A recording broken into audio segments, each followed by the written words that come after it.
Hello, very beautiful community.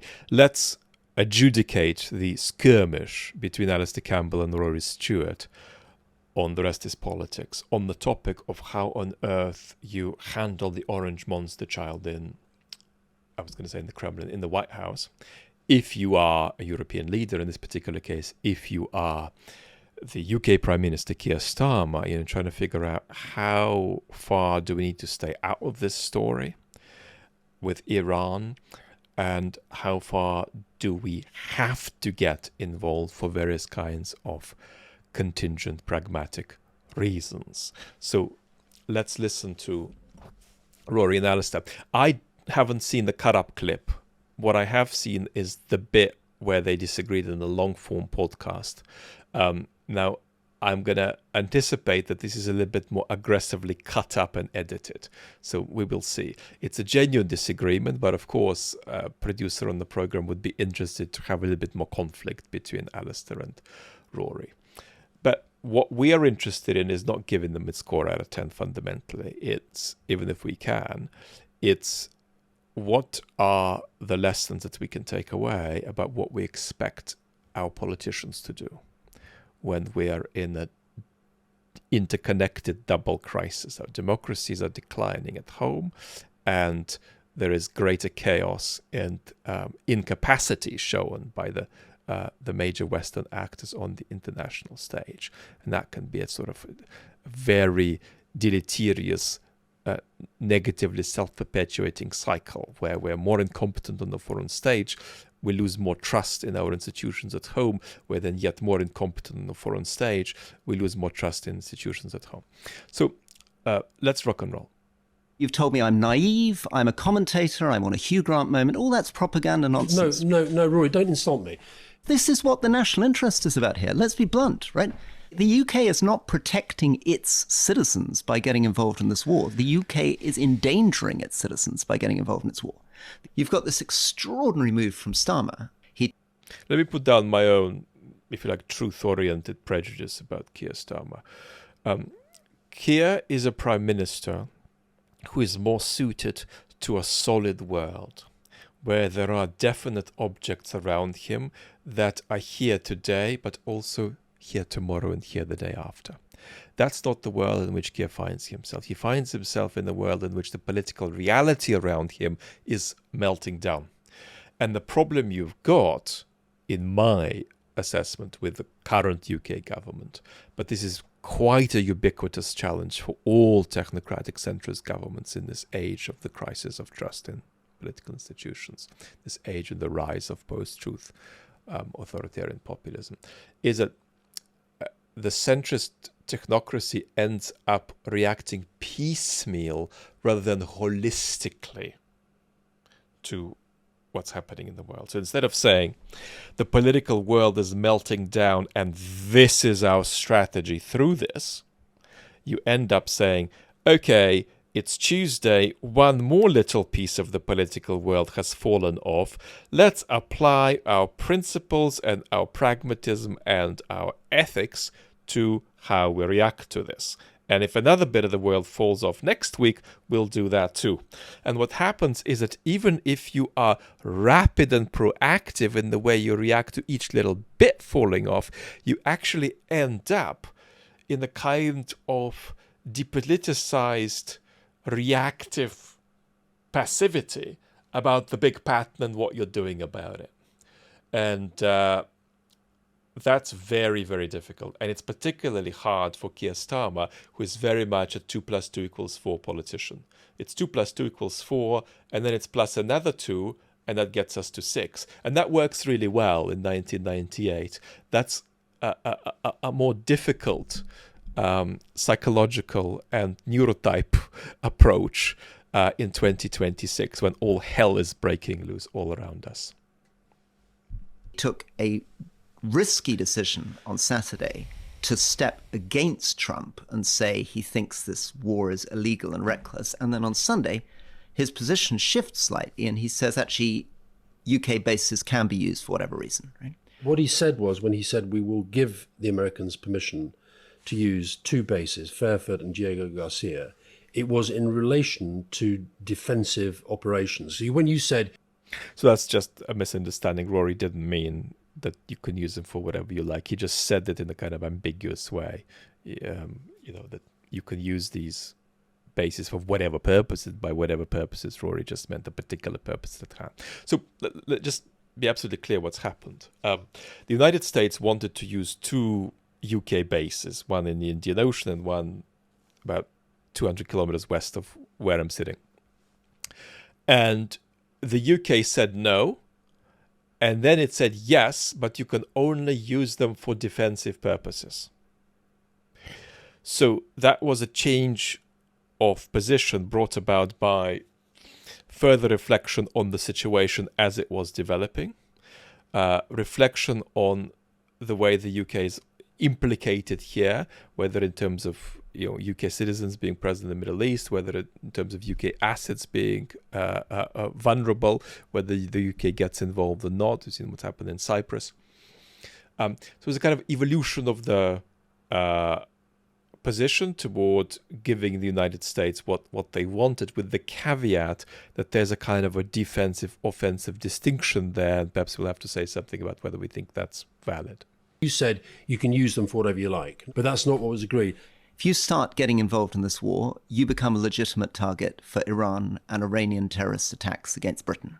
You start saying, we're going to be part of this war, even if it's only for defensive operations from two bases. You've blurred that line suddenly. Suddenly, Britain's security is now more at risk. I actually do think there is a logic to what he did. And actually, if you think about... What sometimes gets missed on the pod, whether Alistair's right or wrong here, is that Alistair is very, very good, very, very insightful on the everyday mechanics of politics. You're in a particular situation, you wake up on a Tuesday morning, there's a crisis, what are the first three things that you've got to do? And sometimes because Rory is more eloquent and Rory is more intellectual and Rory considers the big picture more, you can miss just how insightful, how penetrating Alistair Campbell is with sort of practical wisdom of real world, everyday, political action when you're in possession of power. If you think about the history of US-UK relations, I thought he was very clear. The UK will not take part in military action that it does not believe to have a legal basis. You can say this is a really evil, horrendous Iranian regime, and you can also say this is an illegal, reckless war that we want to have nothing to do with. So that's the correct position, I think, right? You don't want to be making an enemy of the US, and you don't want to be making an enemy of Iran, because Iran can cause chaos in the British streets. It's a very difficult call. Yeah. But what I fear he's done is he's managed to piss off both of them. So, ideally speaking, you have to recognize that at the beginning, you'd want to negotiate this in a way that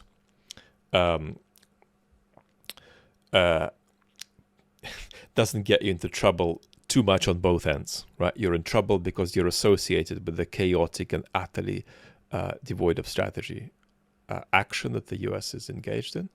And you're also in trouble with Trump saying abusive things about you. It may be that you can't avoid both of these problems, but you've got to do your best to avoid both of them as far as possible and sort of at least fail on one of them and not both if you can. But what I would add is that the reason that the Orange Monster Child is pissed off and is acting out and saying negative things about the Spanish, saying bad things about Keir Starmer, saying that he's no Churchill, is that because the Orange Monster Child is beginning to feel like this is not going well. He is still 60-70% in the positive space of getting narcissistic supply from the theatrics of acting as war president.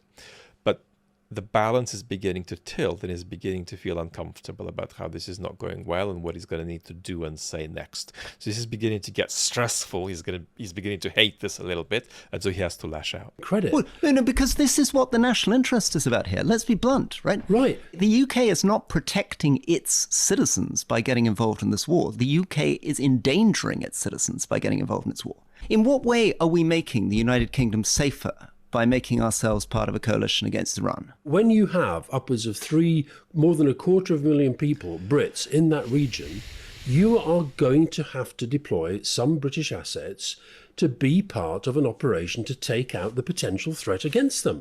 And that's what they're doing.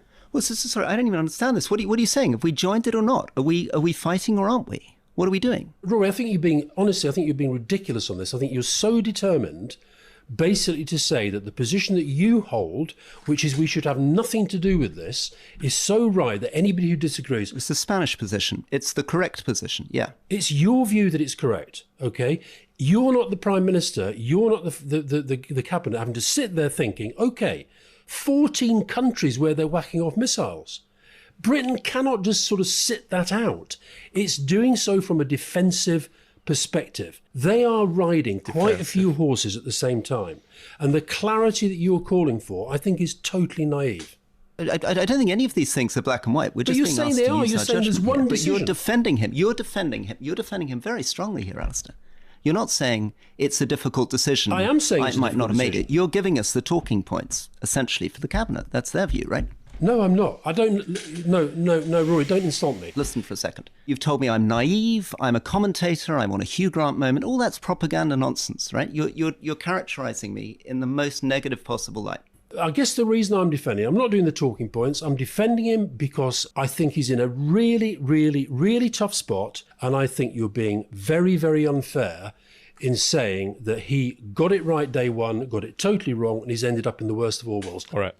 So what Rory is saying is that this is a difficult decision, but it's clear what you need to do, and what you need to do is what Keir Starmer did on day one, and you might have even needed to be even more bold in how you dissociate yourself from the US action. But Keir Starmer roughly did the right thing, and he needed to stick to it.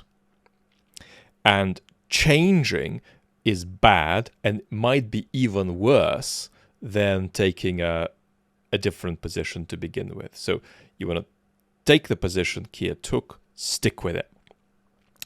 And that's a lot better than the second position he developed. But if you're going to change, you might as well start with the second position and, at least be consistent. What Alistair is saying is that this is a difficult decision, but that while it was reasonable, over time it became clear that it needed to be improved. Because you're taking advice on where international law lands you here, especially as you start out saying we're not going to do anything that contradicts international law. You observe how the crisis is developing. You realize that it's spreading regionally. There are UK citizens involved, that there are UK military assets that might be involved. And so over time, it becomes appropriate to evolve that position. And it would have been maybe better to do that right from the start, but this is difficult, and part of this is actually just, deliberation that takes time and observation of things as they change, and then reacting to them to them rapidly and responsibly. Now, what is going on? Who is right? And how do we adjudicate this? I am struggling to adjudicate it because there is something that is present in this skirmish between Alistair and Rory, but in the background. And that is, what's your strategy? And cartoonishly, when we're talking about strategy, we're talking about how radically or how slowly do you want to decouple from the United States? You need to have a clear position about this. This is not an easy position, right? It's easy for me to sit here and say, I want my government to react like the Spanish have. But they might say, well, we'd like to do that too if all the European powers did that, but they're not going to, which complicates our decision, and on we go in circles. But what's important is that you have a strategy about this. My own preferred weight here is toward the more radical decoupling from the US. But I'm prepared to, if you like, give my government the benefit of the doubt if they strongly say, no, we're going to take a different strategic approach. I'm going to decouple much more gently and slowly. There's also the possibility to decouple more in practice than in your communication, and to decouple more at the level of things you say than at the level of things you do. But you need a strategy here. You could argue that your strategy is to be something in the middle, but that gets risky. And the risk is that we're going to go right back to where we started, which is just that you're reacting to the latest situation without a clear arc of what it is that you're doing. What I'm feeling sitting in the UK is absent from my government is that arc. And so who is right and wrong here depends on what strategy you have. And I don't believe my government has a clear enough strategy about this. And that's the problem. Now, I'm going to say that the less radical decoupling approach is going to work out badly in 2 or 3 years. But I'm happy to say, let's roll with it and see if that's what you're doing. In other words, understanding that we're living through a big moment of historical upheaval and that you need to react to it decisively and with a clarity of vision is really important, even if it is not entirely clear what shape that arc that you need to adopt takes.